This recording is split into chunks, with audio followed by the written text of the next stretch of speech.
దినం మనం ధ్యానం చేయబోతున్న వాక్య భాగానికి ప్రేమగల రక్షకుడు అని పేరు పెట్టిన. ఏం తెలుసండి? మన రక్షకుడు యేసుక్రీస్తు ప్రభు. ఆ రక్షకుడికి ఏముంది తెలుసా? ప్రేమ ఉంది. మాట వినకపోతే ద్వేషం రాదు. మాట వినకపోతే శిక్షించడం కాదు. మాట వినినా వినకపోయినా మనల్ని ప్రేమించే రక్షకుడు మనకున్నాడు అని ఈరోజు మనం ధ్యానం చేయబోతున్న వాక్య భాగానికి ఆ పేరు పెట్టడం జరిగింది. ఈరోజు మనం ధ్యానం చేయబోతున్న వాక్య భాగం ఏంటంట? ప్రేమగల రక్షకుడు. ఓకేనండి, మన రక్షకుడికి ప్రేమ ఉంది. ఆ ప్రేమ మాటలకు మాత్రమే పరిమితం కాలేదు. నేను ఈ మధ్యకాలంలో కూడా చెప్పినా అనుకుంటాలే, పెళ్ళైన కొత్తలు ఇంకా చాలాసార్లు ఎక్కువ చెప్పిన. ఏమని తెలుసా? నువ్వంటే నాకు చాలా ఇష్టం అని చెప్పి. ఈ మధ్య కొంచెం తగ్గింది, కానీ యేసయ్యకి తగ్గల. యేసయ్యకు ఎప్పటికి కూడా తగ్గదు. ఎందుకు తెలుసా? మానవుని యొక్క ప్రేమ అవసరాలతో కూడుకున్నది కాదు. మంచి కూర చేస్తే పుట్టుకొచ్చే ప్రేమ కాదు.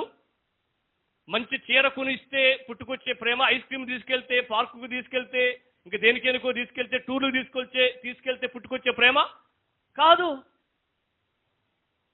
లాభాన్ని ఆశించని ప్రేమ, నిస్వార్థమైన ప్రేమ యేసయ్య ప్రేమ. ఈ వాక్య భాగాన్ని వివరించడానికంటే ముందుగా నేను ఒక చిన్న ఎగ్జాంపుల్ మీకు చెప్పి వాక్య భాగంలోకి వెళ్తాను. ఒకసారి ఒక సహోదరుడు తన జీవిత ప్రయాణంలో కడవరకు, చివరి వరకు సిలువని మోసుకుంటూ వెళ్ళాలని చెప్పి తీర్మానించుకున్నాడట. ఏం మోసుకుని వెళ్ళాలని? సిలువను మోసుకుని వెళ్ళాలని చెప్పి తీర్మానించుకున్నాడట. సిలువని మోసుకుంటూ వెళ్తూ ఉన్నప్పుడు ఒక సహోదరుడు, అదే ఏమంటాం ఆయన్ని, కొయ్యి పని చేసే ఆయన, కార్పెంటర్ వచ్చి, బ్రదర్ ఈ సిలువ చాలా పొడవుగా ఉంది కాబట్టి మీకు చాలా భారం అయిపోయింది. మీరేం చేస్తారంటే ఈ సిలువని మీరు కట్ చేసుకోండి, అంటే దాని యొక్క సైజుని తగ్గించుకోండి, కోసి తీసేస్తే అప్పుడు బరువు తగ్గిపోద్ది, మీరు సులువుగా కడవరకు మోసుకుని వెళ్ళొచ్చు, మీకు ఈ సిలువ భారం అయిపోయింది అని చెప్పి ఆ కార్పెంటర్ సలహా ఇచ్చాడంట. సలహా ఇచ్చిన తర్వాత ఈ సహోదరుడు ఆ సిలువను దించి, ఆ కార్పెంటర్ ఇచ్చిన సలహా మేరకు ఆ సిలువను కట్ చేసి మోసుకుని వెళ్తూ ప్రయాణం ప్రారంభించాడంట. మోసుకుని వెళ్తూ ఉన్నప్పుడు తన ప్రయాణంలో ఒక పెద్ద అగాధం ఎదురైందంట. ఏమెదురైంది? అగాధం అంటే మనం ఏమనుకుంటామంటే ఒక పెద్ద లోయ ఎదురైంది.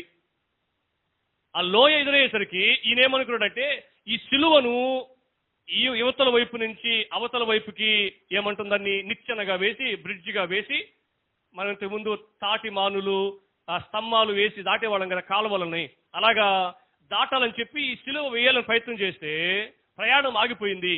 సిలువే చేతిలో ఉంది కాబట్టి సిలువ వేయాలని ప్రయత్నం చేస్తే ఆ అగాధానికి సిలువ సరిపోలేదట.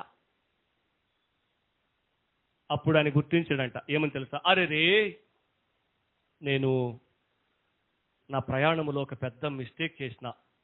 ఆ మిస్టేక్ ఇప్పుడు నన్ను అవతలికి వెళ్ళనీయకుండా చేసింది. నా ప్రయాణం ఆగిపోయింది. కారణం ఏంటంటే సిలువ భారాన్ని దించుకునే ప్రయత్నం చేసిన. నా ప్రయాణంలో సిలువ నాకు భారం అయిపోయింది అని భావించిన. ఆ సిలువని సైజ్ తగ్గించేసుకుంటే నేను త్వరగా, సులువుగా, తేలికగా వెళ్ళిపోవచ్చు అనుకున్నా. కానీ ఆ సిలువను పొట్టిగా చేయడం వల్ల, సిలువ సైజుని తగ్గించడం వల్ల నేను యువతల వైపు నుంచి అవతల వైపుకి ఈ అగాధాన్ని దాటి వెళ్ళలేకపోతున్నా అని ఎంతో బాధపడ్డాడంట. ఈ పాఠం, ఈ చిన్న కథ మీకెందుకు గుర్తు చేశాను తెలుసా అండి? సిలువ వలనే మనకు విలువ వచ్చింది. సిలువ ఎప్పటికీ మనకు భారం కాదు. సిలువ వలనే యేసుక్రీస్తు సిలువ వేయబడడం వలన, యేసుక్రీస్తు సిలువను మోయడం వలన మన జీవితానికి ఇంత విలువ వచ్చింది. ఈ సెలబ్రేషన్కి, ఇంతటి ఆనందకరమైన వేడుకకి, పునరుద్ధానపు ఆరాధనకి ఒకే ఒక్క కారణం, మహా అగాధము నుండి సిలువ మోస్తూ మనలందరినీ కూడా దాటించిన యేసుక్రీస్తు యొక్క సిలువ మరణ పునరుద్ధానాలే. సహోదరి సహోదరులారా, సిలువ మనకు ఎప్పటికీ కూడా భారం కాదు. యేసయ్య అన్నాడు, మీలో ఎవరైనా నన్ను వెంబడించాలనుకుంటే మిమ్మల్ని మీరు ఉపేక్షించుకొని ప్రతి దినము ఆ మహా అగాధమైన నరకాన్ని తప్పించే సిలువను మోస్తూ, ఎప్పుడు తెలుసా అండి? ప్రతి దినము, ఎప్పుడు 24 గంటలు మనం భుజం మీద ఏమంటారు తెలుసా? సిలువ ఉండాలి. ఆ మాట కొంతమంది సోదరులు ఏమనుకున్నారంటే చెక్కతో సిలువ చేసుకుని భుజం మీద పెట్టుకుని మోసుకుపోవాలనుకున్నారు. కొంతమంది ఏం చేసినారు, గుడ్ ఫ్రైడేకి, క్రిస్మస్ అప్పుడు, ఇంకప్పుడప్పుడు ఏం చేస్తారు తెలుసండి, ఊర్లలో సిలువ మోస్తూ కనిపిస్తారు. కొంతమంది ఏం చేస్తారు తెలుసండి, చేతికి సిలువ పట్టుకొని తిరగడం ప్రారంభించారు. కొంతమంది ఏం చేశారు తెలుసండి, మోయాలి అన్న మాట వాళ్ళకి ఎలా అర్థమైందంటే మెడలో వేసుకోవాలి, బయటే పట్టుకోవట్లేం కదా, అందుకని మెడలో వేసుకుని అది పడి ఉంటుంది అని అర్థమైంది. అటువంటి కొన్ని డినామినేషన్స్ ఆ సిలువ ఖచ్చితంగా మెడలో ధరిస్తారు, చేతిలో సిలువ ఖచ్చితంగా పట్టుకుంటారు. వాళ్ళకి అలా అర్థమైంది. కానీ యేసుక్రీస్తు ప్రభు యొక్క ఉద్దేశం అది కాదు. మనం కొయ్యతో మిగతా ఏదో ఒక మెటీరియల్తో చేయబడిన సిలువను మోస్తూ ఉండడం కాదు దేవుని ఉద్దేశం. ఆయన ఎలాగైతే మనిషి యొక్క రక్షణ కోసం సిలువ శ్రమలను భరించినాడో, అలా ఎదుటి వ్యక్తి యొక్క రక్షణ కోసం మనం కూడా ఆయన వలె సిలువ శ్రమలను భరిస్తూ ఉన్నప్పుడే మనము ఆ మహా అగాధాన్ని దాటి మన గమ్యాన్ని చేరుకోగలం. ప్రభువా, నా జీవితంలో ఏ కష్టం రాకూడదు, నీ నిమిత్తం నిన్ను నమ్ముకున్న తర్వాత, ఈరోజు మనం చదివినాం, నీ దేవుడు ఏమాయనని ఏ ఒక్కరు నువ్వు అడగకూడదు. యేసు ప్రభు నమ్ముకున్నావు కదా, నీ జీవితంలో ఏం చేసినాడు దేవుడు, ఏం సాధించినావు దేవుడి దగ్గరికి పోయి ఏమొచ్చింది నీకు, మమ్మల్ని వదిలిపెట్టి వాళ్ళ దగ్గరికి వెళ్ళడం వల్ల నీకేం సాధించినావు అని అడిగితే నేను ఏ సమాధానం చెప్పకుండా ఉండకూడదు. ప్రభువా, దేవుడు నాకు అది ఇచ్చినాడు, ఇది ఇచ్చినాడు, అంత ఇచ్చినాడు, ఇంత ఇచ్చినాడు అని నేను చెప్పుకుంటూ పోవాలి.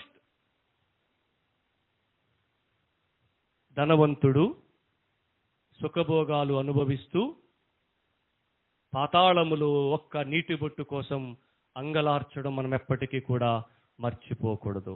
మన ప్రభు అయిన యేసుక్రీస్తు శ్రమల గుండానే నడిపించబడ్డాడు. ఆయన యందు విశ్వాసం ఉంచిన మనమందరం కూడా బ్రతికి ఉన్నంత వరకు ఆయన నిమిత్తం ఎన్నో శ్రమలను భరిస్తూ ఆ పరలోక రాజ్యాన్ని చేరుకోవడానికి సిద్ధంగా ఉండాలి. దేవునికి మహిమ కలుగును గాక. ఇదిగో యేసుక్రీస్తు చెప్తున్న మాటని తెలుసండి. ఇప్పుడు ఆ వాక్య భాగంలోకి మనం వెళ్దాం. ప్రేమ గల రక్షకుడు అన్న మాటలో మనం 3 విషయాలు నేర్చుకోవచ్చు. ఈ 4 వచనాల్లో 3 విషయాలు మీకు గుర్తు చేసి వాక్య భాగాన్ని ముగించే ప్రయత్నం చేస్తా. మొదటి విషయం ఏంటంటే 18వ వచనంలో 2 భాగాలు ఉన్నాయి. 17, 18వ వచనంలో 2 భాగాలు ఉన్నాయి. మొదటి భాగం ఏంటంటే నా స్థానములో నా ప్రభు. చాలా సింపుల్ గా ఉంటాయి ఈ పదాలు. ఏంటంట, నా స్థానములో నా ప్రభు అనే మాటని మనం చూడొచ్చు. రెండో పాయింట్ ఏంటంటే నా కోసం నా ప్రభు. మొదటిదేమో నా స్థానములో నా ప్రభు ఏం చేసినాడు, మరణించాడు. మనం గుర్తుపెట్టే రోజు చూస్తాం. మీరు అక్కడ బ్రాకెట్లో పక్కన సైడ్గా రాసుకోవచ్చు. నా స్థానములో నా ప్రభు ఏం చేసినాడంటే మరణించాడు. రెండో పాయింట్, నా కోసం నా ప్రభు తిరిగి లేచాడు. వండర్ఫుల్. కొంతమంది చెప్తున్నారు, చాలా సంతోషం. నా స్థానంలో నా ప్రభు మరణించాడు. రెండోది, నా కోసం నా ప్రభు తిరిగి లేచాడు. మూడో పాయింట్ కూడా ఉంది. ఏం తెలుసా మూడో పాయింట్? నా ప్రభు కోసం నేను.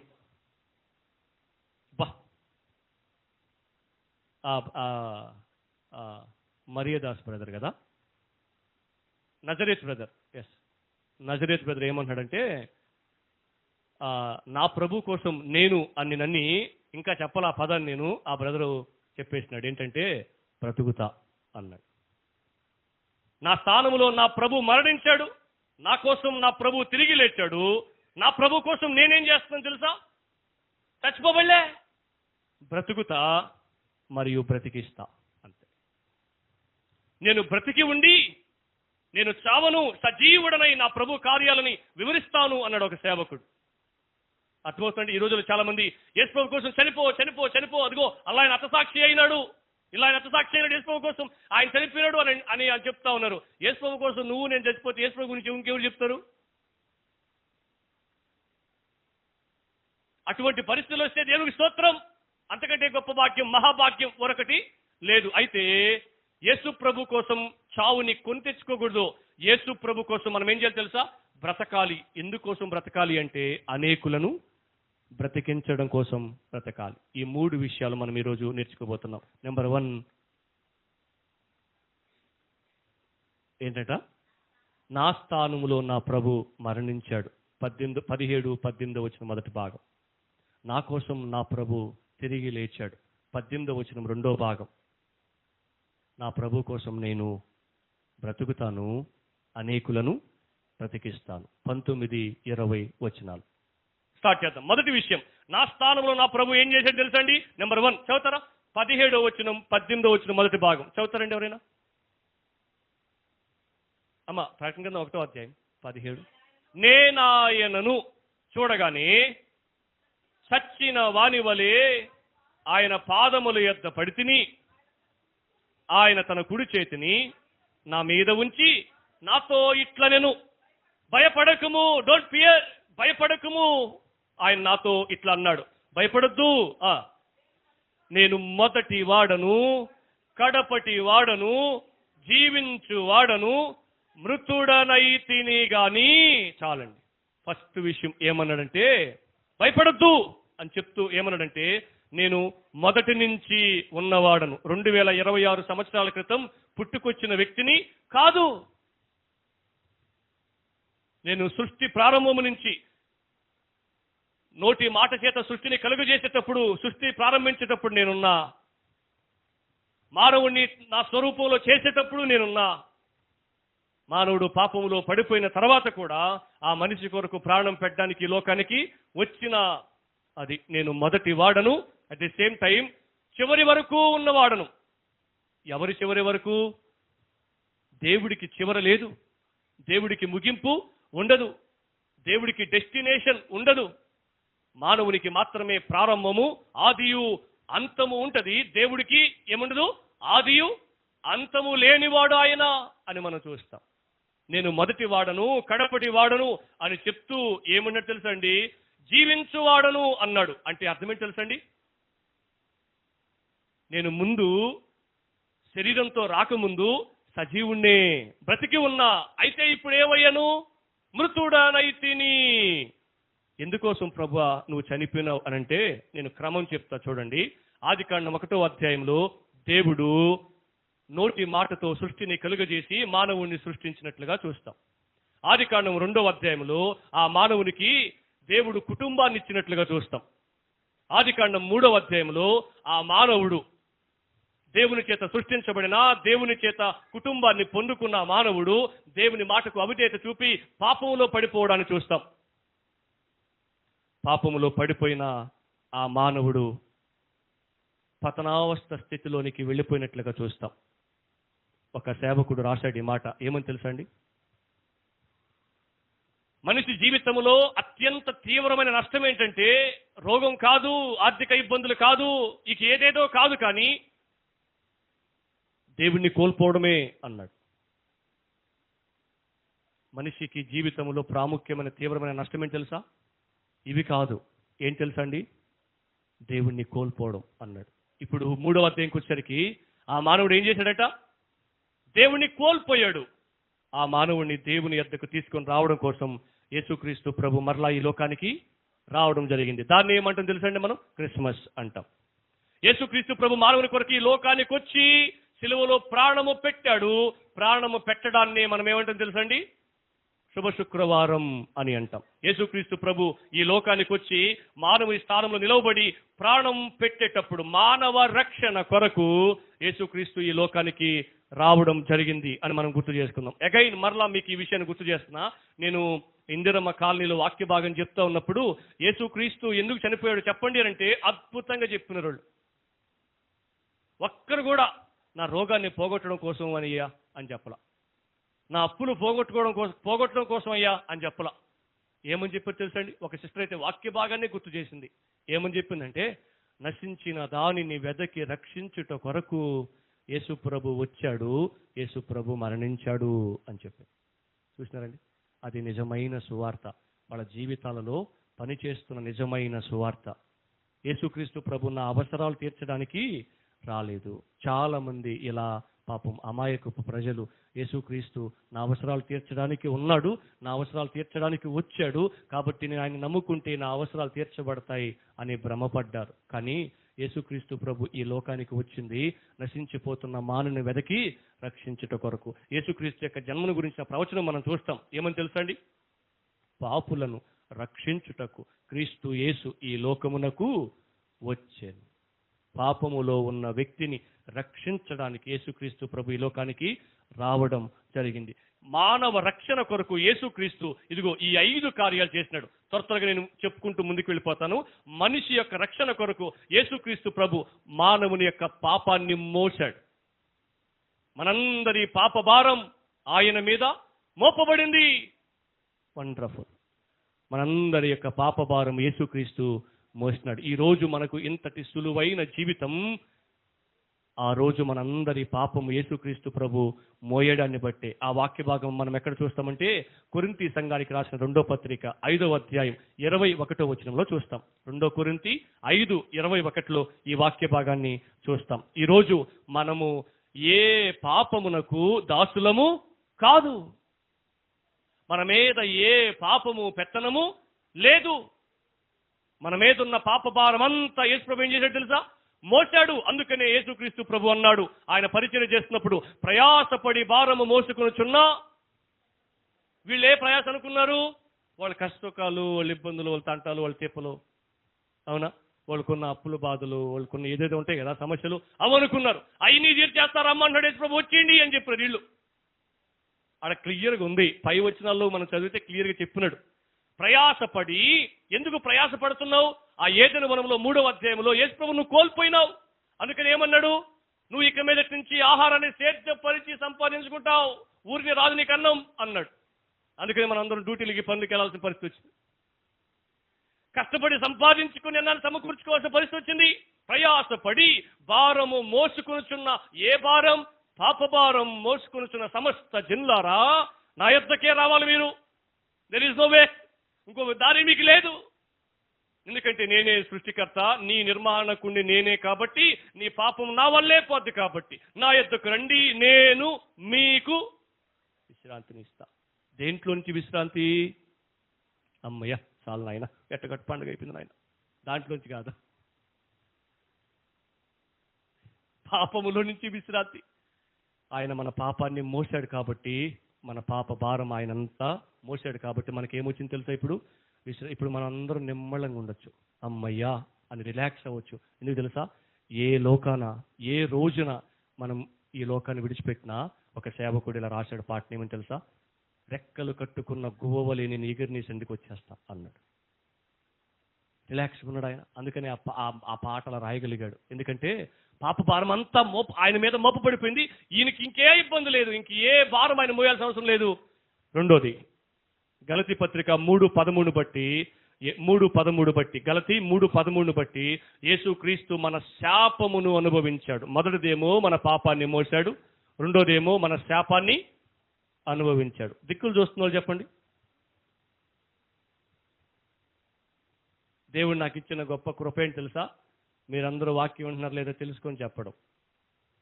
మీరు వాక్యం వినకపోతే చెప్పను, మీరు ఇంటేనే చెప్తా. ఏమైనా చిన్న చిన్న పనులు ఉన్నాయనుకోండి, ఆపేస్తా, చూసుకుని వచ్చేసి మళ్ళీ నేర్చుకున్న వాక్యాన్ని, నో ప్రాబ్లం. నువ్వు చెప్పుకుంటూ పోనీ అటెండ్ చేసుకుంటే కుదరదు. నేను నీకు చెప్పడం కోసం వచ్చిన, నువ్వు ఇంటే ఒకప్పుడు వెనకనే, ఇంక నీకు తెలుసు, ఇప్పుడు ఇంటేనే మిగతా బండి సజావుగా సాగుతుంది. లేకపోతే ఒంటెత్తు బండి లాక్కుపోయినట్టే పోవాల్సి వస్తుంది. వద్దు, వాక్యాన్ని విందాం, దేవుని కృపలో బలపరచబడదాం. మన పాప భారాన్ని ఆయన మోసాడు, మన శాపాన్ని ఆయన అనుభవించాడు. గలతీ 3:13 ఈ మాట మనం చూస్తాం. ధర్మశాస్త్రము ద్వారా మన మీదకు మోపబడిన శిక్ష అంతా కూడా యేసుక్రీస్తు ఏం చేశాడంట? అనుభవించాడు. ఆ తండ్రి అయిన దేవుడు, ఇదిగో నేను నిన్ను నా పోలికలో చేసుకున్నా, నేను నిన్ను చాలా ప్రేమించినా, నీ కోసం ఇంతటి విలువైన సృష్టినిచ్చినా, నీ భవిష్యత్తు గురించి ఎన్నో కళ్ళగన్నా నేను. చాలాసార్లు అంటాం కదా, తల్లిదండ్రులు వాళ్ళ కొడుకో కూతురో తెలియకో తొందరపడి ఎవరన్నా ప్రేమించి పెళ్లి చేసుకున్న ముందుకు వస్తే, ఇంకొద్దు నువ్వు, ఇక నువ్వు నాకు పుట్టలేదు అనుకుంటా, బింతో నెల్లి పూజ చేసుకుని పైన పో, అయిపోయింది పో, ఇక నీకు నాకు ఏ సంబంధంలే, ఆ ఫీలింగ్. ఆ దేవునితో దూరం అయిపోయాం. దేవునితో దూరం అయిపోయిన తర్వాత ఇప్పుడు ఏం చేస్తావు తెలుసా? ఆ శాపమంతా నువ్వు బాగుపడదేక నన్ను బాధ పెట్టి బాగుపడతావు. అదే ఆ భాష. తల్లి గారిని ఎంత బాధ చూసా తెలుసా? తండ్రి గారిని ఎంత బాధ చూసా తెలుసా? నాకు నువ్వు అన్యాయం చేస్తావు, నా పరువు తీసినావు సమాజంలో. చూసినావా? అది వెళ్ళిపో, నా కళ్ళ ముందు లై అని పంపించేసినాడు. కానీ ఏ దేవుడి నుంచి అయితే మనం దూరం అయిపోయినామో, ఏ దేవుడి అయితే మనం పోగొట్టుకున్నామో, ఏ దేవుడి ముందు నిలబడే అర్హతనైతే మనం కోల్పోయినామో, ఆ దేవుడి దగ్గరికి మరలా రావడానికి మన శాపాన్నంతా ఆయన అనుభవించాడు. దేవునికి మహిమ కలుగును గాక. ఇప్పుడు మనం అంటాం, we are in presence of the lord. మనము దేవుని సన్నిధిలో ఉన్నాం. We are in front of the lord. మనం దేవుని సముఖంలో, దేవుని ఎదుట ఉన్నాం. God's with us. దేవుడు మనతో ఉన్నాడు. ఎలా వచ్చాడు తెలుసండి మనతో? మనం దేవుని సన్నిధిలోనికి ఎలా వచ్చింది తెలుసండి? ఒక ఆయనేమో బయటను పడుకొని గుండెలు బాదుకొని, పాపినైనా నన్ను కరుణించు దేవా అని చెప్పే పరిస్థితిలో ఉన్నాడు. మనం ఇప్పుడు లోపలికి వచ్చేసినాం. నేనైతే ఏడదాకా వచ్చేసినా. ఎట్లొచ్చినాం తెలుసా అండి? ఆయన భరించాడు, ఆయన మోశాడు. నెంబర్ 3, మూడోది, మనం యేసుక్రీస్తు శిలువలో పలికిన మాటను మనం చూస్తాం. మత్తయి సువార్త 27:46లో మనం చూస్తే, మత్తయి సువార్త 27:46లో మొన్నే కదా మనం చూసినాం, యేసుక్రీస్తు మనస్థానములో దేవుని వలన విడిచిపెట్టబడ్డాడు. అందుకని యేసుక్రీస్తు ప్రభు ఏం పలికాడు? నా దేవా, నా దేవా, నన్నెందుకు చేయి విడిచిపెట్టితివి అని పలికాడు. శిలువలో పలికిన, అబ్బా ఎంత బాగా చెప్పినారు సార్. క్రిస్మస్కి అడిగితే గుర్తుండదేమో కానీ మన జీవితం కదా అప్పుడు ఖచ్చితంగా గుర్తుంటుంది అన్నట్టు చెప్తున్నారు మీరు. మొన్నే కదా విన్నాం మేము, ఖచ్చితంగా మర్చిపోం. అప్పుడే నువ్వు 3:30 దాకా మమ్మల్ని కూర్చోబెట్టింది మర్చిపోతామా అన్నట్టున్నారు. అర్థమవుతుందండి? రైట్. నా దేవా, నా దేవా, నన్ను ఎందుకు చేయి విడిచిపెట్టినావు అనే మాటలో అర్థమేమని తెలుసండి? యేసుక్రీస్తు ప్రభు మనస్థానములో దేవుని వలన విడిచిపెట్టబడ్డాడు. మనస్థానములో దేవుని వలన విడిచిపెట్టబడ్డాడు. మనం అర్థం చేసుకోవాల్సిన మాట ఏంటంటే, మనల్ని దగ్గర చేయడం కోసం ఆయన కొంతసేపు దూరం అయ్యాడు అంతే. ఒకప్పుడు మనం దేవునికి దూరం అయ్యాం కదా, ఆ దేవుడికి మనల్ని దగ్గర చేయడం కోసం ఈయన కొంతసేపు దూరం అయ్యాడు. పూర్తిగా దూరం అవ్వలేదు, ఇప్పటికీ దూరంగా లేడు. ఆయన కొంత సమయం పాపము మోపబడింది కాబట్టి, శాపాన్ని అనుభవించాలి కాబట్టి, పరిశుద్ధుడైన ఆ దేవుడు పాపాన్ని చూస్తూ సహించలేడు కాబట్టి, పాపాన్ని చూస్తూ ఉండలేని కన్నులు గలవాడు అంటాడు ఒక ప్రవక్త. పాపాన్ని చూస్తూ ఉండలేడు ఆయన. పాపానికి శిక్ష విధించకుండా ఉండడు ఆయన. అయితే యేసుక్రీస్తు ద్వారా పాపానికి శిక్ష పాపిని శిక్షించకుండా పాపిని క్షమించాడు. Because Jesus Christ. అదే సువార్త. యేసుక్రీస్తు ద్వారా పాపిని శిక్షించాల్సిన దేవుడు యేసుక్రీస్తు ద్వారా పాపిని క్షమించి ఆ పాపికి విమోచన, రక్షణ ఇచ్చినాడు. ఇప్పుడు అదే దేవుణ్ణి మనం ఆరాధిస్తున్నాం. ఎందుకు ఆరాధించాలి తెలుసా? శిక్షించబడాల్సిన నన్ను విడిపించినావు, రక్షించినావు. ఇదిగో నా మీద ఏ శిక్ష లేకుండా చేసినావు ప్రభువా, నీకు స్తోత్రం. అది నిజమైన దైవ ఆరాధన. దేవుడు మనస్థానములో నిలవబడి దేవుని వలన విడిచిపెట్టబడ్డాడు. ఇదిగో ఆ దేవుడేమో నీ కోసం, ఇదిగో ఈయన నా ప్రియ కుమారుడు, ఈయన నేను ఎంతో ఆనందిస్తున్నా అని చెప్పిన ఆ దేవుడు నీ కోసం ఆ యేసుక్రీస్తు ప్రభును కొంతసేపు దూరం చేసుకున్నాడు. ఈ యేసుక్రీస్తు ప్రభు ఏమో నీ కోసం ఆ తండ్రి అయిన దేవుని యొక్క సహవాసాన్ని దూరం చేసుకున్నాడు. ఆయన ఈయన్ని దూరం చేసుకున్నా నీ కోసమే, ఈయన ఆయన్ని దూరం చేసుకున్నా మన కోసమే.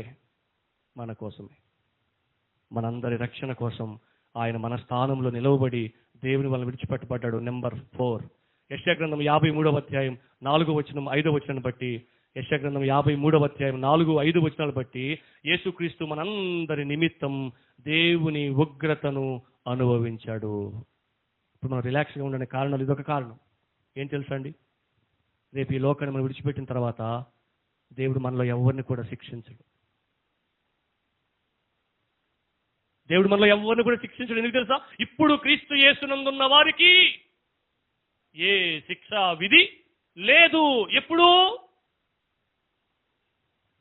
క్రీస్తు యేసునందు విశ్వాసముంచి రక్షింపబడిన వారికి ఏ శిక్ష ఉండదు. ఎందుకుండదు? ఈయన భరించాడు కాబట్టి. నా స్థానంలో నిలవబడి దేవుని ఉగ్రతనంతా. అందుకని ఆయన సిలువ వేయబడుతున్న ముందు రాత్రి గెత్సెమనే తోటలో ప్రార్థన చేస్తూ, తండ్రి నీ చిత్తమైతే ఈ గిన్నె నా యొద్ద నుండి ఏంటి ఆ గిన్నె? ఉగ్రత పాత్ర ఆయన మీద కుమ్మరించబడతా ఉంది. ఆ ఉగ్రత మహాఘోరమైంది. మీకు తెలుసా అండి, ఈ భూమి మీద ఏ మనుషుడు అనుభవించినంత శ్రమ ఇదిగో ఈయన అనుభవించాడు ఒకే రోజు. ప్రపంచంలో అన్నిటికంటే ఘోరాతి ఘోరమైన హీనాతి హీనమైన శిక్ష శిలువ శిక్ష. ఆ శిక్షను ఈయన అనుభవించాడు ఒకే రోజు. బ్రతికుండగానే ప్రాణం తప్ప అన్నీ తీసేశారు. అంతటి శిక్ష ఎవరు తీసినారు? 7వ మాటను బట్టి ఎవరు తీసినారండి? రోమా సామ్రాజ్యం కాదు. అత్తి ఎవడును నా ప్రాణమును తీసుకోలేడు.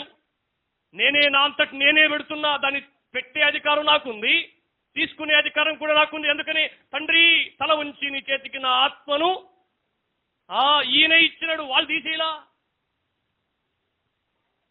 దేవుణ్ణి చంపే శక్తి ఎవరికి ఉండదు. ఒకవేళ దేవుణ్ణి చంపే శక్తి ఉంటే ఈడు దేవుడు అవుతారు. ఆయన ఎవరు చంపలా. ఈయనే తనను తాను ఆ శ్రమలకు అప్పగించుకున్నాడు. అందుకనే ప్రార్థన చేస్తున్నాడు, అయ్యా ఆ శ్రమలు మహా ఘోరమైనవి, కఠినమైనవి, నేను తట్టుకుంటున్నాను, లేదో నీ చిత్తమైతే ఒకసారి దీని నుంచి తప్పించరాదా అంటే మళ్ళీ వెంటనే అంటున్నాడు, కాదు, నీ చిత్తమే నా జీవితంలో సిద్ధించునుగాక. అయ్యా నువ్వు నన్ను ఈ లోకానికి పంపించింది ఎందుకంటే వీళ్ళందరి స్థానంలో నిలవబడి ఆ శిక్షంతా ఆ ఉగ్రతంతా నా మీదేసి తీర్చుకోవడం కోసం.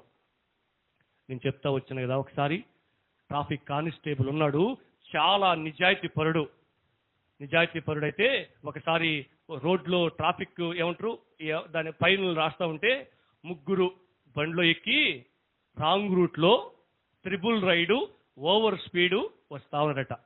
చూడు ఎన్ని కంప్లైంట్లు ఉన్నాయో. వస్తా ఉంటే కానిస్టేబుల్ లాపి ఎసకడుపు దిగు అని తాళాలు తీసుకుని పంపించినట్ట. పంపించిన తర్వాత ఆ డ్రైవ్ చేస్తున్న వ్యక్తి ఎవరంటే ఈ ట్రాఫిక్ కానిస్టేబుల్ యొక్క మేనల్లుడు. ఈ మేనల్లుడు అంటే ఈయనకు చాలా ఇష్టమంట, చాలా ప్రేమ ఉందంట. ఆ ట్రాఫిక్ డిపార్ట్మెంట్ లో ఈయన చాలా మంచి నిజాయితీ కలిగిన అధికారి అన్న పేరుంది ఒక పక్క. మేనల్లుడు అంటే చాలా ప్రేమ ఉంది.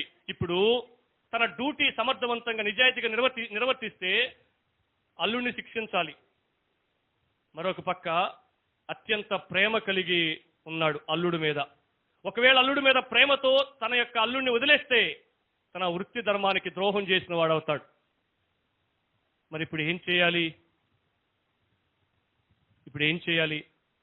అల్లుడిని వదిలేసామంటే తన వృత్తికి ద్రోహం చేసిన వాడవుతాడు. తన వృత్తికి న్యాయం చేస్తే అల్లుడి మీద ప్రేమ లేనట్టే.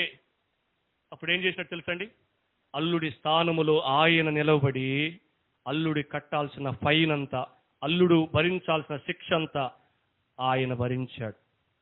అదే సేమ్ ఇల్లస్ట్రేషన్ ఉదాహరణ.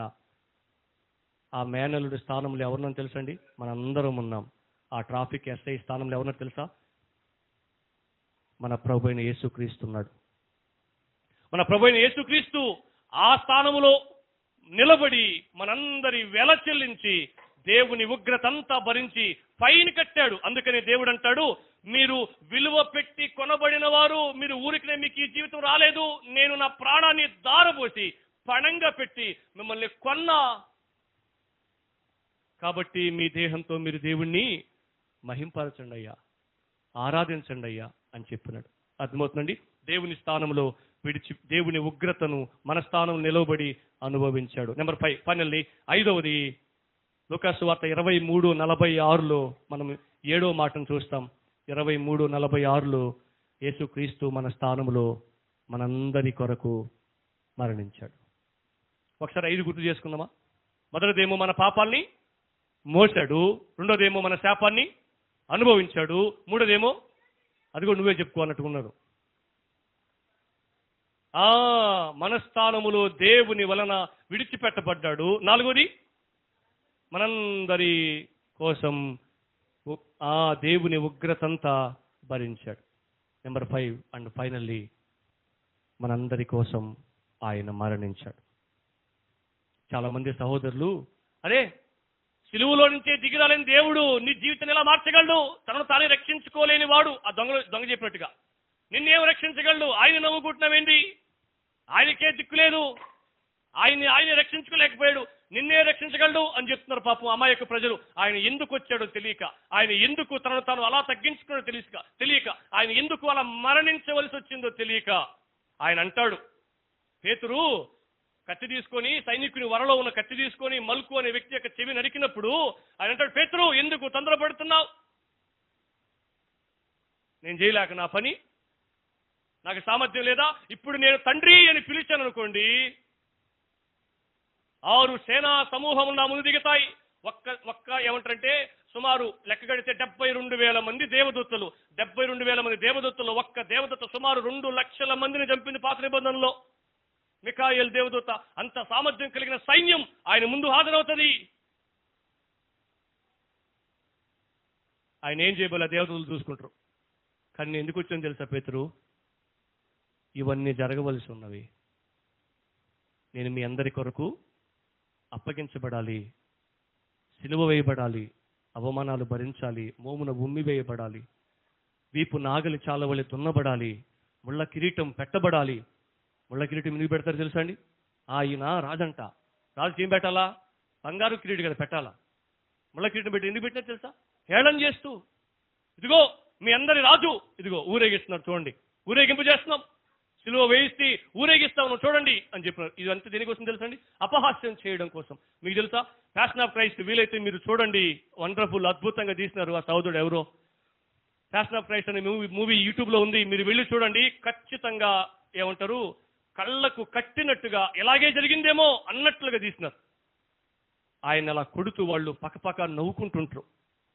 ఆ కొరడ వీపు మీద పడి ఇట్లా లాగుతూ ఉన్నప్పుడు విపరీత ఏమంటారు, ఆ ముళ్ళంతా ఈపంతా గీసుకొని కండలు ఊడొచ్చేస్తూ ఉంటే వీళ్ళు ఆ రక్తం వాళ్ళ మొహం మీద పడుతుంటే తుడుచుకుంటూ నవ్వుకుంటూ ఉంటారు.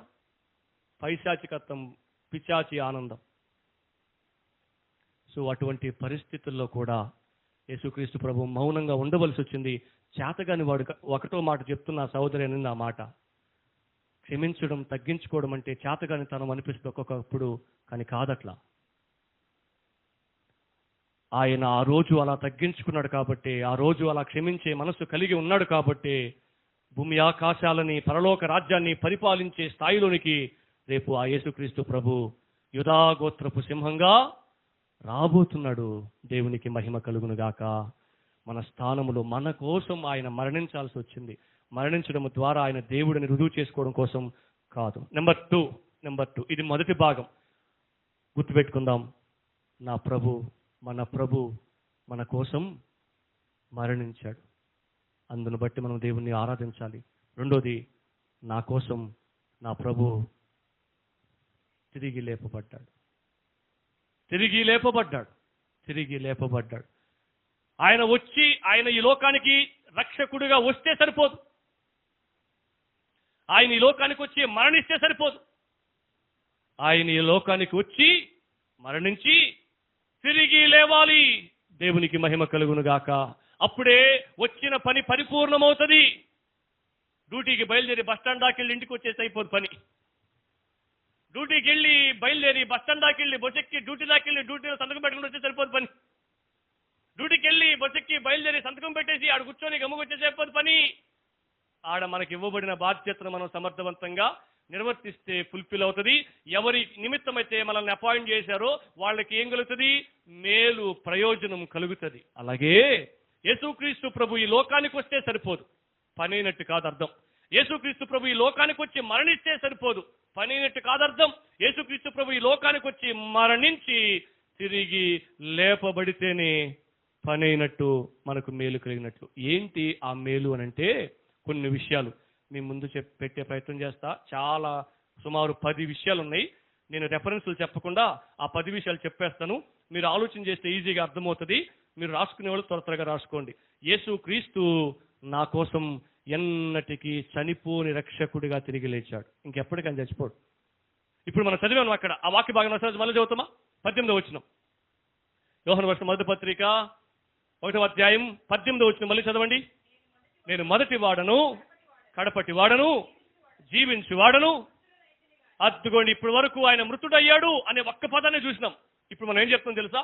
మృతుడనైతిని గాని ఇదిగో అద్దుకోండి. ఎవర్ లాస్టింగ్, యుగ యుగాలు అంటే కోటాను కోట్ల సంవత్సరాలు, కొలత పెట్టలేని, లెక్క పెట్టలేని సంవత్సరం. దెర్ ఈస్ నో ఎండ్ అని అర్థం. దానికి అంతం లేదు. యుగ యుగాలకు నేను ఏమైనా తెలుసా? సజీవుడను. అందుకే ఆయనకు పేరు పెట్టినాం, జీవాధిపతి అనే పేరు పెట్టినాం. ఆయన నమ్ముకున్న వ్యక్తులు ఎల్లప్పుడూ జీవించి ఉంటారు. అందుకనే ఆయన జీవాధిపతి ఉండే స్థలాన్ని, ఆయన నమ్ముకున్న వ్యక్తులు వెళ్లే స్థలాన్ని నిత్య జీవం అని రాశారు. ఏ జీవం అంట? నిత్య జీవం అని రాశారు. ఎందుకు తెలుసా? నిత్యము జీవించి ఉండే స్థితి ఎలా వచ్చిందంటే ఆయన నిత్యము జీవించి ఉన్నాడు కాబట్టి. అందుకని రాస్తున్నాడు, ఇదిగో యోహాను, నువ్వు ఈ మాటలు రాయి, వాళ్ళకి ఈ మాటలు చెప్పు. ఏమని తెలుసా? నేను స్టిల్ అలైవ్, నేను ఇప్పటికీ బ్రతికే ఉన్నా అని చెప్పి రాశాడు. ఆయన ఎప్పటికీ చనిపోని రక్షకుడు, తర్వాత మారు మనసు దయచేసే రక్షకుడు. నా కోసం నా ప్రభు మారు మనసు దయచేసే రక్షకుడుగా ఉన్నాడు యేసుక్రీస్తు ప్రభు. రెండవది ఓకేనా, త్వరగా చెప్తున్నా. యేసుక్రీస్తు ప్రభు నూతన జన్మనిచ్చే రక్షకుడు. ఏ జన్మండి? నికోదేముకు అర్థం కాలేదు యోహాను సువార్త 3వ అధ్యాయంలో. అర్థం కాదు, నేను ఎట్లా మళ్ళీ పుట్టగలను ప్రభువా, అది సాధ్యం వద్దా, కుదరదు అది అన్నాడు. అంటే ఆయన అన్నాడు, ఒకడు నీటి మూలంగాను ఆత్మ మూలంగాను జన్మిస్తే నేను ఆ జన్మనకు వారసుడు కానేరడు అన్నాడు. సో ఆయన యేసుక్రీస్తు ప్రభు నామములు ఎవరైతే జన్మిస్తారో వాళ్ళు దేవుని రాజ్యానికి వారసులు అవుతారు. దాన్ని నూతన జన్మ అన్నాడు. ఎప్పటికీ ఏమంటారు? మరణించిన రక్షకుడు, మారు మనసు దయచేసే రక్షకుడు, నూతన జన్మనిచ్చే రక్షకుడు. తర్వాత 4వది పాప క్షమాపణిచ్చే రక్షకుడు. మీరు కొంతమంది సిస్టర్స్కి ఇచ్చిన అనుకుంటా ఆ పుస్తకం, పశ్చాత్తాపం అనే పుస్తకం. పశ్చాత్తాపం అనే పుస్తకం. ఆ పుస్తకంలో పశ్చాత్తాపాన్ని గురించిన విషయాలు చాలా ఉన్నాయి. మీరు ఒకవేళ పుస్తకాలు చదివే అలవాటు మీకుంటే పాప సంహరణ అనే పుస్తకం ఉంటుంది. అద్భుతమైన పుస్తకం, పాప సంహరణ. ఆ పాప సంహరణ అనే పుస్తకం చదివితే మనం పాప క్షమాపణ ఎలా పొందుకోగలం, ఎలా పొందుకున్నాం అని మనకు అర్థమవుతుంది. పాప క్షమాపణ అనుగ్రహించే రక్షకుడు. తర్వాత 5వది పరిశుద్ధాత్మను అనుగ్రహించే రక్షకుడు. ఎవరు అనుగ్రహించే రక్షకుడు? పరిశుద్ధాత్మ అనుగ్రహించే రక్షకుడు. మనం ఇప్పుడు ఒంటరి వాళ్ళం కాదు. ఆయన అన్నాడు వెళ్ళేటప్పుడు, ఇదిగో మీరు బాధపడుతున్నారా, నేను మిమ్మల్ని అనాథలుగా విడిచిపెట్టను. యోహాను సువార్త 14వ చెప్పే మాట, మీ హృదయంలో కలవరపడనీయకుడి అన్నాడు. ఎందుకు? ఆయన ఈ సంగతులు చెప్పాడు. ఈయన వస్తాడు, రాజ్యాన్ని స్థాపిస్తాడు, మాతోనే ఉంటాడు, రాజుగా ఉండి మా ముందు నిలబడి పరిపాలిస్తాడు అనుకుంటే, ఇదిగో నేను వెళ్ళిపోతున్నా అన్నాడు. నువ్వు వెళ్ళిపోతే మాకు రాజ్యం అంటే ప్రభు అని చెప్పి వీళ్ళు కురింగిపోయినారు. అప్పుడేమన్నాడు? మీ హృదయాన్ని కలవరపడనీయకుడి, ఇదిగో నేను మీకు స్థలాన్ని సిద్ధపరిచి వెళ్తున్నా, నేను ఉండే స్థలములో మీరు ఉండలాగునా నేను వచ్చి మిమ్మల్ని తీసుకుని వెళ్తా. అప్పటి వరకు మీరు ఏం చేయాలి తెలుసా? మొగలు రేకులు, చక్రవాకం, ఇంకా చింతపెక్కులు, ఇంకేందమ్మా, సిఎంఆర్లు, శుభమస్తులు, ఇంకేం సార్, కాపు వీధి చుట్టూ. అది తప్పేం కాదు, సంతోషం. కానీ ముందు చేయాల్సిన పనులు చాలా ఉన్నాయి మనకి. తిరుగుతా ఉండండి, నేను వచ్చి కాపు వీధికి వచ్చి పిలుస్తా మిమ్మల్ని, బిజీగా ట్రా వచ్చేస్తుంది పదం పరలోకి అంటాను కూడా కాదట. అట్లా ఉండదు. నేను మీకు స్థలము సిద్ధపరిచి వెళ్తున్నా, నేను వచ్చేంత వరకు మీరేం చేయాలి తెలుసా? మెలకువగా ఉండండి. నిద్రలో పిలిచిన ప్రభువా ఐఎమ్ రెడీ అన్నట్టుగా ఉండాల. ఏ సమయమున యేసు ప్రభు పిలుస్తాడో తెలియదు కాబట్టి నేడు అనే సమయం ఉన్నప్పుడే మన దీపాన్ని చక్కబెట్టుకొని ఎట్ ఎనీ టైం రెడీగా ఉండండి అని అర్థం. ఆయన సన్నిధిలో, ఆయన సముఖంలో ఆధ్యాత్మికంగా ఎదుగుతూ బలపడుతూ మెలకువగా ఉండండి అని అర్థం. అందుకనే వాళ్ళకి చెప్పినాడు, ఆయన ప్రార్థన చేసుకుని కాసేపు వచ్చి బయటకు వచ్చేసరికి గురకబెట్టి నిద్రపోతా ఉన్నారు. ఒక్క గడి అయినా నా కోసం మీరు మెలకువగా ఉండి, నేనేం చెప్పాలనుకుంటున్నా నువ్వు ఏ తంటల్లో ఉండవు అని అర్థం. నేను ఎందుకోసం వచ్చినా, నువ్వు దేనికోసం పాకులాడుతున్నావు, అవేవి నీకు పర్మనెంట్ కాదని చెప్పే ప్రయత్నం చేస్తున్నాడు దేశ ప్రభు. అర్థమవుతుందండి? రైట్. పరిశుద్ధాత్మను, నేను మీకు పరిశుద్ధాత్మను, మిమ్మల్ని నేను అనాథలుగా విడిచిపెట్టను. పరిశుద్ధాత్మ ఆదరణకర్త మీ మధ్యకు వస్తాడు. ఆయన సదాకాలం మీతో ఉంటాడు, మీ పాపల్ని ఒప్పింపు చేస్తాడు, సర్వసత్యంలోనికి నడిపిస్తాడు. చూసారా పరిశుద్ధాత్మ దేవుని యొక్క పని? పాపం మనకు తెలియక అమాయకు సహోదరులే పరిశుద్ధాత్మ దేవుణ్ణి అపార్థం చేసుకున్నారు పాపం. అందుకనే వాళ్ళు మిస్లీడ్ చేయబడతా ఉన్నారు. పరిశుద్ధాత్మ దేవుని యొక్క పని అది కాదు. పరిశుద్ధాత్మ దేవుడు మనతో ఉంటాడు. ఆదివారం మాత్రమే మన మీదకి దిగొచ్చి, ఆయన గాలి కాదు, శక్తి కాదు దిగి రావడానికి. ఆయన వ్యక్తి మనతోనే ఉంటాడు. యేసుప్రభు మనతో ఎలాగైతే ఇమ్మానుయేల్ దేవుడిగా తోడుగా ఉన్నాడో, ఆ పరిశుద్ధాత్మ దేవుడు కూడా మనతోనే ఆదరణకర్తగా ఉంటాడు, ఆదరిస్తాడు, సత్యములో నుండి సర్వసత్యం నడిపిస్తాడు, వెలిగిస్తాడు. ఇదిగో ఇది దారి వెళ్ళు, ఇదిగో విను, వాక్యం విను అని చెప్తాడు. పరిశుద్ధాత్మ దేవుని యొక్క పని అది. పరిశుద్ధాత్మను అనుగ్రహించే రక్షకుడు. తర్వాత అద్భుతమైన మాటలు చాలా ఉన్నాయి. మన కొరకు తండ్రి కుడిపార్శ్వమున కూర్చొని విజ్ఞాపన చేసే రక్షకుడు. అయ్యా, ఏదో తెలుసో తెలియకో వాళ్ళు ఆదివారం రాలేకపోయినారయ్యా, వాళ్ళు శిక్షించబాకు. స్టెఫను ప్రార్థన చేశాడు. మొన్న మనం చూసినాం, యేసుక్రీస్తు ప్రభు శిలువలో పలికిన మొదటి మాటను మనం చూసినాం. మన కొరకు ఆయన విజ్ఞాపన చేసినాడు. ఇప్పుడు పరలోకములు తండ్రి కుడిపార్శ్వను కూర్చొని విజ్ఞాపన చేస్తున్నాడు. ఏదో శరీరంతో ఉన్నారయ్యా, నువ్వు కాకపోతే ఎవరు క్షమిస్తారు? నన్ను పంపించి వాళ్ళ కోసం ప్రాణం పెట్టేట్టు చేసినావు కదా, వాళ్ళని శిక్షించొద్దు, వాళ్ళని మరలా పిలుచుకుందాం, మనం ఉండే స్థలానికి వాళ్ళని తీసుకొచ్చుకుందామని చెప్పి మన నిమిత్తం.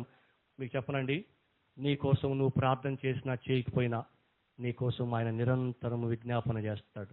దేవునికి మహిమ కలుగును గాక. నీ గురించి నువ్వు పట్టించుకున్నా పట్టించుకోకపోయినా నీ ప్రతి అణువు ఆయనకి తెలుసు. అందుకని అన్నాడు, మీ తల వెంట్రుకలన్నీ లెక్కించబడున్నాయి అన్నాడు. కటింగ్ చేసి ఆయన కూడా లెక్కించలేడు, మనం కూడా లెక్కించలేము. కానీ ఆయనకి తెలుసు మన గురించి, అంత తెలుసు ఆయనకి. మన గురించి మనం ఎంత పట్టించుకుంటామో, మన గురించి మనకంటే ఎక్కువ పట్టించుకుంటాడు ఆయన. మన జీవితానికి ది బెస్ట్ ఇవ్వడానికి ఎల్లప్పుడూ తండ్రి కుడి పార్శ్వమున విజ్ఞాపన చేసే దేవుడు ఆయన. నెంబర్ 7, సదాకాలం మనతో ఉండే రక్షకుడు. మీరు వెళ్ళండి అని చెప్తూ, ఈ లోకం మీద నాకు అధికారం ఉందని చెప్తూ, సదాకాలం నేను మీతో ఉన్నా, మర్చిపోవద్దు అని చెప్పాడు. మనం అనాథలం కాదు, మన ఒంటరి వాళ్ళం కాదు, దిక్కులేని వాళ్ళం కాదు. ఆయన మనతో ఉన్నాడు. God is with us. దేవుడు మనతో ఉన్నాడు. మనం మర్చిపోయిన ఆయన మనల్ని మర్చిపోడు. నేను బాగా ఇష్టపడే మాట ఒకటి ఉంది, ఏం తెలుసండి? చూడుము, నా అరచేతిలో నీ ముఖాన్ని చెక్కుకొని ఉన్నా అన్నాడు. దేవునికి మహిమ కలుగును గాక. మన భాషలో అనుకోవాలంటే పచ్చబొట్టు వేసుకున్నాడు మన యొక్క జీవితాన్ని, మన యొక్క రూపాన్ని. పచ్చబొట్టు ఒకవేళ మట్టిలోకి వెళ్ళిపోతే పోతేమో కానీ, ఇదిగో ఈ రూపం ఎప్పటికీ మన గురించి మనం అద్దంలో చూసుకుంటేనే కనిపిస్తాం. కానీ మన గురించి ఆయనకి బాగా తెలుసు. ఆయన మనతో ఉన్నాడు. మనం దిక్కులేని వాళ్ళమి కాదు, అనాథలం కాదు, నాకెవరు లేరు అన్న భావన ఎప్పటికీ తీసుకొచ్చుకోవద్దు. ఆయన నీతో ఉన్నాడు. నెంబర్ 8, భూలోకమునకు తీర్పు తీర్చే రక్షకుడు. సహోదరులు చెప్తున్నారు కదా, చేతగాని వ్యక్తిగా మరణించినాడు అని చెప్పి. అలా చెప్తున్న వాళ్ళని రేపు పరిపాలించడానికి ఈ లోకానికి రాబోతున్న రక్షకుడు. దేవునికి మహిమ కలుగును గాక. నెంబర్ 9, దేవుని ఉగ్రతను తప్పించే రక్షకుడు. మనం ఇందాక చూసినాం, దేవుని ఉగ్రతనంతా భరించడని చెప్పి మనల్ని ఆ ఉగ్రత నుంచి తప్పించే రక్షకుడు ఆయన. అండ్ ఫైనల్లీ నెంబర్ 10, నమ్మిన వారిని తిరిగి బ్రతికించే రక్షకుడు. ఈరోజు సమాధి యొద్దకు వెళ్ళి ప్రార్థన చేసి వస్తున్నప్పుడు ఈ మాటే గుర్తు చేసిన నేను. అయ్యా, నిన్ను నమ్ముకున్న బిడ్డలను నువ్వు తిరిగి బ్రతికించే రక్షకుడు. ఒకవేళ నువ్వు బాగా ప్రేమించే వ్యక్తులు యేసుప్రభుని నమ్ముకొని, నోట్ దిస్ పాయింట్, యేసుప్రభుని నమ్ముకొని మరణించి ఉంటే వాళ్ళు ఖచ్చితంగా తిరిగి లేస్తారు. ఈ ఆరాధనకు గొప్ప రుజువు అదే. యేసుప్రభుని నమ్ముకోవడానికి గొప్ప రుజువు అదే. ఏంటి తెలుసా అండి? నేను మరణించిన యేసుప్రభులాగా తిరిగి బ్రతుకుతా. నా వాళ్ళు ఎందరైతే మరణించున్నారో వాళ్ళందరూ యేసుప్రభులాగా తిరిగి బ్రతుకుతారు. భవిష్యత్తులో నా బిడ్డల తరాలు యేసుప్రభుని నమ్ముకొని మరణిస్తే వాళ్ళు కూడా యేసుప్రభులాగే తిరిగి లేస్తారు. ఒక తండ్రి సేవకుడే, కానీ కొంతమంది బిడ్డలకు తండ్రి కాబట్టి ఆ పాస్టర్ గారు ఒక విషయం రాశాడు. ఏమని తెలుసండి? నీ బిడ్డలకు నువ్వు ఏమిచ్చినా ఏమికపోయినా దేవుడు అనే ఆస్తి ఇవ్వు. దేవుడు అనే ఆస్తి ఇవ్వు. లక్షలు ఇచ్చినా, ఏ పొజిషన్ ఇచ్చినా, ఎంత మంచి ఇల్లు ఇచ్చినా, ఎంత మంచి కుటుంబాన్ని ఇచ్చినా అవి పర్మనెంట్ గా తాత్కాలికం. దేవుడు అనే ఆస్తి నిన్ను పరలోక రాజ్యానికి తీసుకెళ్తుంది. నీ బిడ్డను నువ్వు కోల్పోకుండా ఉండాలంటే, నీ కుటుంబీకులను నువ్వు కోల్పోకుండా ఉండాలంటే, మీ అమ్మా నాన్న అంటే నీకు చాలా ఇష్టమా, మీ అమ్మా నాన్న నువ్వు కోల్పోకుండా ఉండాలంటే యేసు ప్రభు దగ్గర తీసుకొచ్చుకోసాలి. అంతే. వాళ్ళు యేసయ్యతో సదాకాలం ఉండే భాగ్యాన్ని వాళ్ళు పొందుకుంటారు. మన యేసుక్రీస్తు ప్రభు అంట, నమ్మిన వారిని తిరిగి బ్రతికించే రక్షకుడు. నా కోసం నా ప్రభు ఇన్ని చేయడం కోసం తిరిగి లేచాడు. అండ్ ఫైనల్లీ ఈ మాట చెప్పి నేను ముగించేస్తా. నా ప్రభు కోసం నేను, ఏంటండి, నా ప్రభు కోసం నేను. 19-20 వచనాలు ఒకసారి చదువుదామా? 19-20 వచనాలు ఒకసారి చదవండి. కాగా యేసు ప్రభు యోహానుతో చెప్తున్నాడు ఈ మాట. యోహాను, నువ్వు చూచిన వాటిని, ఉన్న వాటిని, వీటి వెంట కలగబో వాటిని, అనగా అండర్లైన్ చేసుకోండి ఈ మాట, నా కుడి చేతిలో నువ్వు చూచిన 7 నక్షత్రములను గూర్చిన మర్మమును, ఆ 7 సువర్ణ దీపస్తంభముల సంగతియు రాయి. యోహానుకి చెప్పిన మాట ఏం తెలుసా? రాయి అని చెప్పాడు.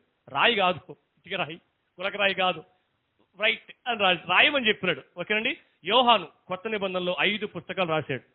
1 యోహాను సువార్త, యోహాను 3 పత్రికలు, 5వది ప్రకటన గ్రంథం. 5 రాయి అని చెప్పాడు కదా, 5 పుస్తకాలు రాసినాడు, అద్భుతమైన పుస్తకాలు. ఎవరు? యోహాను. మళ్ళా చెప్పనండి, చెప్పాలా వద్దా? యోహాను సువార్త, యోహాను 3 పత్రికలు, 1 యోహాను, 2 యోహాను, 3 అన్ని యోహాను లేరు. 1 యోహానే 3 పత్రికలు రాసినాడు. యోహాను రాసిన మొదటి పత్రిక, 2వ పత్రిక, 3వ పత్రిక, అండ్ ఫైనల్లీ యోహాను రాసిన ప్రకటన గ్రంథం. 5 పుస్తకాలు రాసినాడు. యోహానికి చెప్పిన పని ఏంటంటే, పుస్తకాలు రాయి యోహాన్ అన్నాడు. ఇదిగో భావి తరాలకు ఇవి చాలా ఆదర్శవంతంగా ఉండడం కోసం వాళ్ళకి పుస్తకాలు రాయి అని చెప్పినాడు. మరి మన డ్యూటీ ఏంటి? ఒకే ఒక్క మాట చెప్పి నేను ముగించేస్తా. చాలా విషయాలు ఉన్నాయి మన బాధ్యత. యేసు ప్రభు ప్రేమను గుర్తించిన మనం, యేసు ప్రభు బిడ్డలుగా మార్చబడిన మనం, యేసు ప్రభు కోసం బ్రతుకుదాం అంతే. It is our responsibility. ఇది మన బాధ్యత. It is our duty. యేసు ప్రభు ప్రేమని ప్రకటించడం, యేసు ప్రభు కోసం బ్రతకడం. చివరిగా ఒక ఎగ్జాంపుల్ చెప్పి ముగించేస్తాం. ఒకసారి ఒక పాస్టర్ గారు ఓడలో ప్రయాణిస్తున్నాడంట. ఓడలో ప్రయాణిస్తూ ఉంటే ఓడలోనికి నీళ్లు వచ్చేసి ఓడ మునిగిపోయే పరిస్థితులు వచ్చినాయి.